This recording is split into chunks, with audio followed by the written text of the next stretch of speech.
Did you know that Russia sold Alaska to America for just 2 cents an acre? Yeah, you heard that right. The sale of Alaska raises an interesting question. Were the Russians foolish to sell the land at such a low price? This surprising transaction has some fascinating secrets behind it that we're about to explain.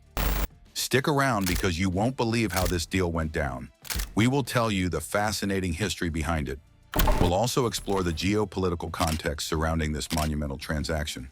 So let's start from America. The 50 stars on the American flag represent the 50 states, while the 7 red and 6 white stripes represent the original 13 colonies. Of the 50 states, 48 are contiguous, with Hawaii and Alaska as non-contiguous states. Hawaii, located in the Pacific Ocean, became a state in 1959, while Alaska, northwest of Canada, was bought from Russia in 1867 for $7.2 million, costing just about 2 cents per acre. From 1853 to 1856, in the Crimean War, Russia fought against the Ottomans, France, and Britain, leaving Russia financially strained and indebted. Russia was having some serious doubts about keeping hold of Alaska. Picture this. It was a remote territory far from the motherland, and maintaining control over it was no walk in the park. They were worried about potential threats from the British, who were also eyeing the vast resources of the land. Plus, the logistical challenges of governing such a distant outpost were really piling up. Imagine trying to manage a colony with harsh winters, rugged terrain, and limited infrastructure. The Russian government started to realize that holding onto Alaska might not be worth the trouble, especially when they faced mounting challenges on the international stage. During this time, Russia's relationship with the United States was also not good, and Alaska is located near Canada. So why didn't they sell it to Canada instead of the United States? The reason why Russia didn't sell Alaska to Canada is that Canada was not a free country until then. In fact, it was a British colony. Giving it to Canada meant giving it to the British for free. So Russia took advantage of selling it to the United States. Russia also thought that this deal would improve the relationship between the United States and Russia. And this fight between both countries was not what you see today.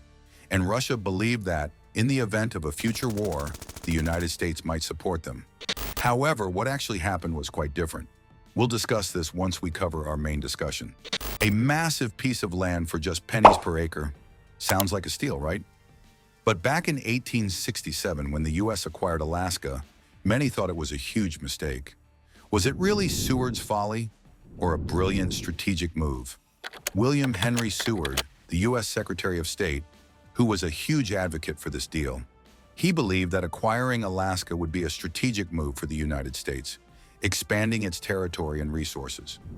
After some back and forth, a treaty was finally agreed upon. It was a classic case of win-win, but it didn't come without its controversies. Many Americans at the time were skeptical, dubbing the deal Seward's Folly, but little did they know how significant this purchase would become for them. Meanwhile, back in Russia, there were mixed feelings about letting go of such a vast and resource-rich territory. It was a pivotal moment that would shape the future of both nations. So what happened to Alaska after this purchase? By 1924, Alaska's local population wasn't granted American citizenship, meaning they couldn't vote or participate in mining contracts. It wasn't until 1959 that Alaska became a U.S. state, and 104 million acres of land were allocated to it. However, the local population wasn't happy. In 1971, during President Nixon's era, over 44 million acres were transferred to the state, and $1 billion was given to the local population, which was around 75,000 at the time. Today, Alaska's total population is about 740,000, with the actual local population being around 120,000.